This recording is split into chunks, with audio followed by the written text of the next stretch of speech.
October 2025, tinanong ko kung gusto ko daw sumama sa China. Meron kasing plano ang boss namin na magkaroon ng company tour. Nagdadalawang isip pa kasi ako noon dahil bago lang ako. Bago lang kasi akong dating at bago lang din kasi ako sa trabaho. Pakiramdam ko kasi parang ayaw kong sumama. May 4 days kasi kaming bakasyon dahil hari raya sa araw na yun. March 19 hanggang March 24 na sa China kami. Galing kami ng Bandar Airport at ngayon nga dumating na kami dito sa Beijing China Airport. Hindi rin pala madali ang pagpasok sa China. Kailangan mo pa palang kumuha ng visa at bago ka makakuha ng visa ay mag-fill up ka pa muna ng form at tapos pupunta ka pa sa China Embassy at online na lang ang pag-fill up sa form. Antayin mo muna na maaprubahan at syempre tourist lang tayo. Dalawa lang kaming Pinoy at yung mga ibang kasama namin ay mga Indian at yung mga Bruneian. Mga Bruneian kasi ay free visa sila kaya wala silang masyadong problema. Kaya kaming dalawang Pinoy at kasama namin mga Indian ay kailangan naming mag-ayos ng visa at para makapasok sa China. Pagdating namin ng airport ay kailangan pa namin ipa-scan yung aming passport at syempre yung kamay din. Pagkatapos may scan yung kamay at saka yung passport sa machine ay may lalabas na papel at kukunin mo yun. Akala namin na hindi na dadaan sa immigration. Akala namin high-tech na. Yun pala ay pagdating namin sa dulo ay meron pang lang mga nakapila. Ang daming mga pasahero na nakapila sa immigration. Nung ako na yung nakapila sa immigration, nung una akala ko mabilis lang. Akala ko tatakan lang yung passport mo, tatanungin yung pangalan mo. Tapos maya-maya tinanong na ako kung anong gagawin ko sa China. Tapos marami pang tinanong.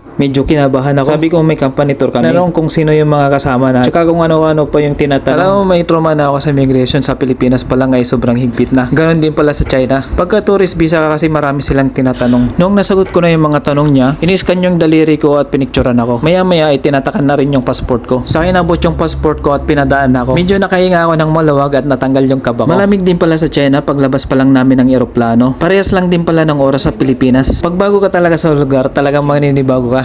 Ang lawak ng airport nila, lumapag kami sa Daxing Airport pero sabi nila sakop pa rin siya ng Beijing. Marami pala kami, nasa 30 mahigit. Sumama yung anak at ng mga asawa ng mga kasama namin. At pagdating namin ng China ay meron pang naidagdag kaya lahat kami ay total nasa 37 lahat. Dito na pala yung time na nung hinahanap ko yung maleta pero walang laman na pera yun ha, malita lang. Medyo nahirapan akong hanapin yung malita ko kasi natanggal pala yung pangalan. Siguro naiwan sa aeroplano kaya nahulog kung saan saan. Pero bago nag-check-in meron na talagang pangalan yun. Pero nung nasa airport na wala na. Kalaunan ay nahanap na rin. Hindi ko masyadong nakilala yung maleta ko. Baka akala ko kasi may kahawig lang. Ito nga.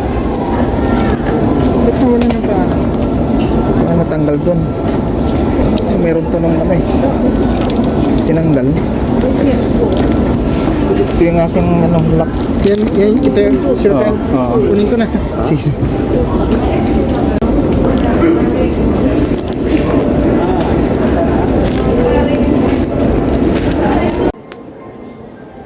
At nung nakuha na namin yung malita namin ay lumabas na kami. At nung nakalabas na kami sa pinagkuha na ng malita namin ay doon namin nakita yung tour guide namin, si Cindy. Pagkakalam ko isa siyang Chinese national. Naglakad kami ng ilang minuto. Medyo malayo-layo ang nilakad namin pero nasa loob pa rin kami ng airport. Habang naglalakad kami ay hindi namin napapansin na hindi gaanong malamig. Marami kasing tao sa loob kaya siguro nagsama-sama yung init at walang naka-open para makapasok yung lamig. Sinundan namin ang aming tour guide at dinaan kami sa kainan. At ito yung una naming breakfast sa China. Dami ng sabaw. Punong-puno.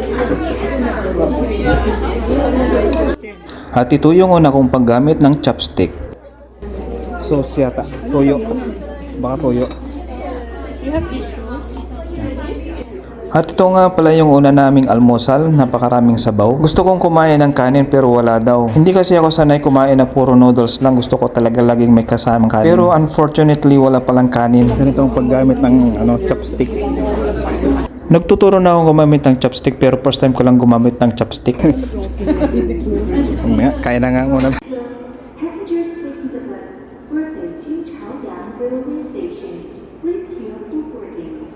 Pagkatapos namin kumain ay nantay pa namin yung mga ibang kasama namin dahil meron silang pinuntahan. Yung mga iba nag-CR, yung mga iba meron pang binili. Kaya nung kumpleto na kami ay sama-sama na kaming lumabas ng airport. Naglalakad kami papalabas at pupunta kami doon sa sakayan ng bus. Kung saan nakaparada yung bus na sasakyan namin. Habang naglalakad kami, ramdam na namin ulit yung lamig.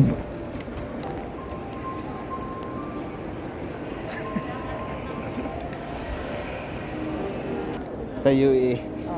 Kuha naman yun. Siyempre gera. Oo. Malayo naman dito.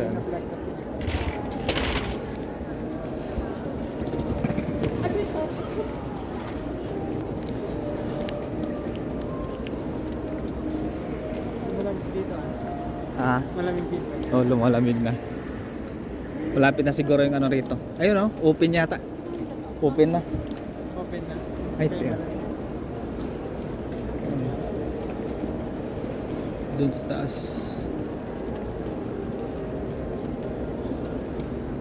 Napakalawak ng airport na to.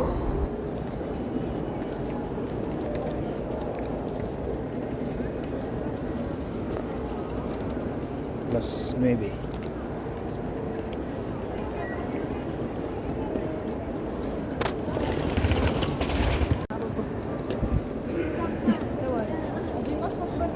Yes.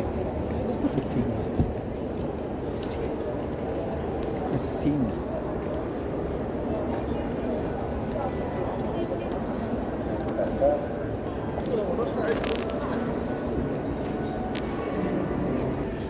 Kung napapansin ninyo, hindi kami lahat sabay-sabay. Merong nauna, meron na sa huli, at meron na sa gitna. Pero tuloy-tuloy pa rin kami sa aming paglalakad hanggang sa makarating kami sa labas. At habang nandun yung bus na aming sasakyan, ay hindi kami humiwalay doon sa aming tour guide. Napapansin ko rin na hindi lang pala kami yung mga turista. At meron din palang mga ibang grupo dahil yung mga kasama nila ay meron din palang tour guide.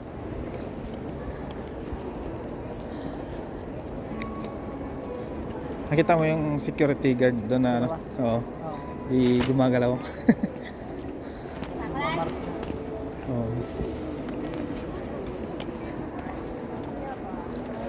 Ticket scotch. At maya-maya ay sasakay na kami sa bus, paalis na kami ng airport. Meeting our driver. His family name is Xiao. Xiao. Family name Xiao, Mr. Xiao. So you can say, 早上好 Mr. Xiao. Or 你好 Mr. Xiao. So 早上好 is means good morning. So before 12 o'clock, you all can say good morning. Yeah, middle of the day, we have good afternoon, 下午好，晚上好 good evening. 100 years old history in Beijing. So the best preserved imperial palace for Forbidden City, Temple of Heaven, Summer Palace, so all was built from Ming and Qing dynasty. So a lot of old palaces, pagodas, pavilions, all over 100 years old history in Beijing. So the best preserved imperial palace for Forbidden City, Temple of Heaven, Summer Palace, so all was built from Ming and Qing dynasty. So a lot of old palaces, pagodas, pavilions, all over 100 million, too many, yes. City Beijing, there are around 23 million populations here. Yeah, 23 million populations here. But Beijing is not the biggest population city in China. Shanghai more than here, but Shanghai is not the biggest. Have you heard about Chongqing? Yes, Chongqing.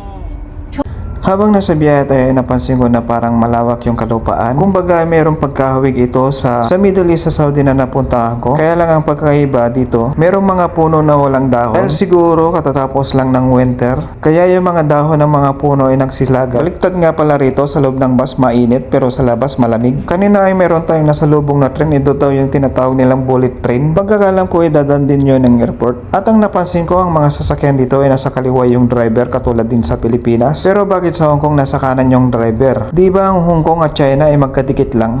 Medyo malayo-layo nga pala yung binahe namin, mahigit kumulang 2 oras. Buhat sa airport hanggang doon sa pupuntahan namin.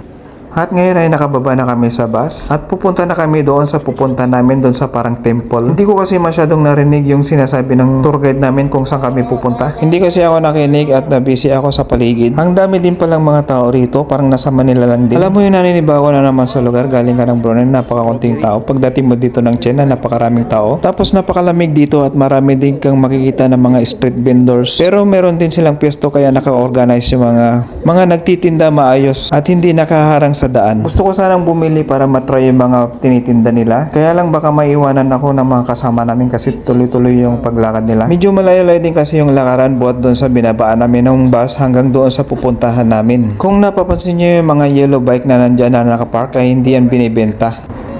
rentahan ng bike. Mga costume nila.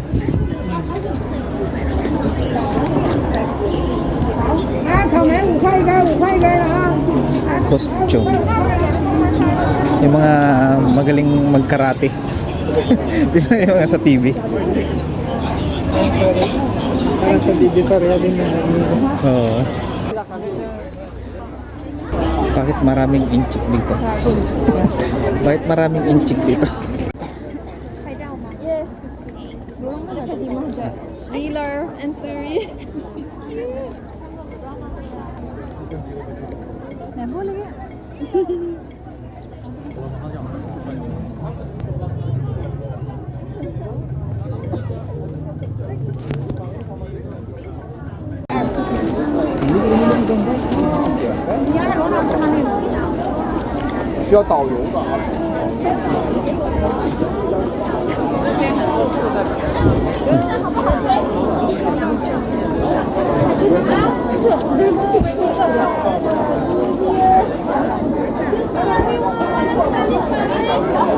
For easier to hear my information, I should wear the earphone. When I'm talking, then you can hear my information, then you can freely walk around. Binigyan nga pala kami ng tig-isa-isa kaming earphone para kapag kahit nasa malayo yung tour guide namin ay alam namin kung nasan siya. Yes.